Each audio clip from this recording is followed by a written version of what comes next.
Good evening all. So we have come back with a very interesting topic for families and people who are keen to build a new families and raise kids. And the question that we always ask ourselves, what characters that we need to build out of our kids? What are the characters we are aspiring that our kids will be?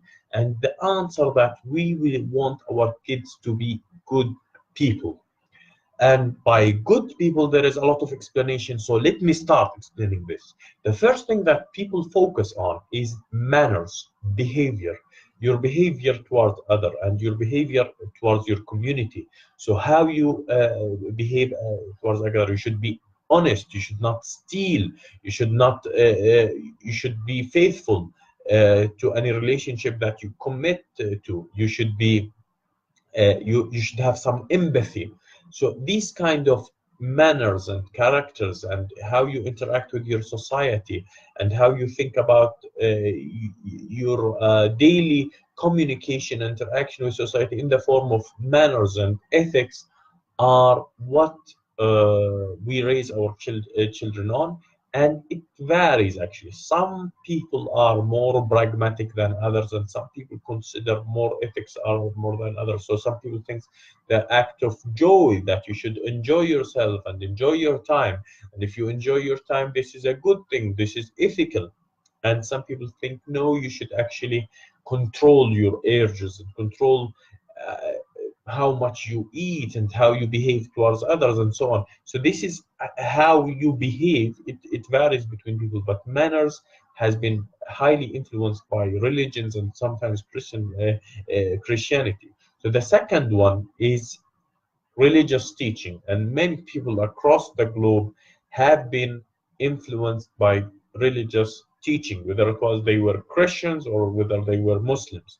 And these sometimes include some level of rituals, some level of behaviors that it could include prayer, could include thinking about your conscience, could include recognition, or could include confession and feeling guilty about certain acts. So these kind of behaviors and acts is part of the characters that you are becoming, and it's part of how you build your children. So this is the two main elements that actually are contributing to our children upbringing.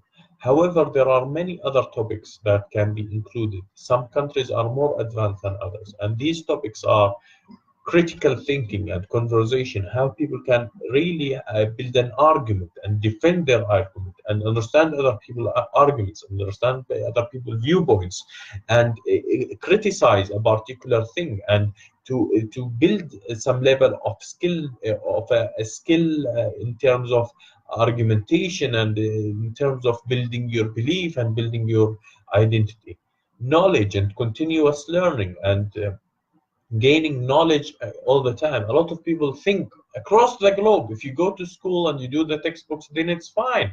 You don't have to read, and you don't always have to seek education, and you don't have to learn. This is why some people end up in a difficult position where really they are not continuously learning, and they miss a lot of information from their career or a lot of information from the environment around them. So how you actually build a character that always learn and always develop itself is actually dependent on the parent, that they are always keen to show what their kids can do.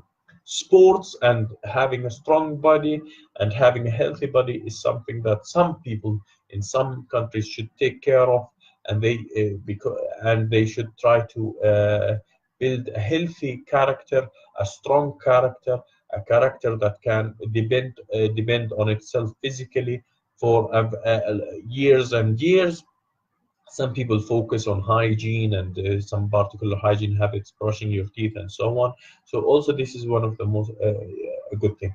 Teaching your kids to solve problems and to be innovative and to have some level of critical thinking is and to think about different innovation in a form of business is a new trend that is booming these days. You see these young people say, "I am an entrepreneur. I am a businessman. I am someone who has done this thing and that thing."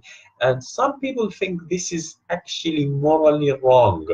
I was one of these people who has been looking at the TV and seeing The Apprentice or some this Dragon Dance show for people who are below 18, and I was thinking, oh my God, well, why instead of teaching them ethics and manners and how to behave, you are teaching them capitalism and how to earn money, how to compete and so on. But actually, this is fundamentally important for their success in the future. So I would actually think that the way it was have been televised was a little bit upsetting, but I think it's important that we teach the basic business skills and the basic innovation skills for our kids. We talked about innovation, we talked about continuous learning, and this is the kind of character you want to build. You really want to build a character that actually have a broad range of knowledge, that can actually think about their contribution to the society within the different frameworks, theoretical ideas that is controlling the world. And it's not only in these days, it's not only, I think this is something that people should consider in let me say, as a luxury thing or as a preferential treatment. I do think that because of globalization and because of the level of competition and because of the struggles that people are facing, and because of the spread of big corporations, having stronger kids is fundamental for them to compete and have a better opportunity in the future. That was my talk for tonight, and I wish you a great evening. And hopefully, you have a great kids with a great characters. And we'll end it here. Take care.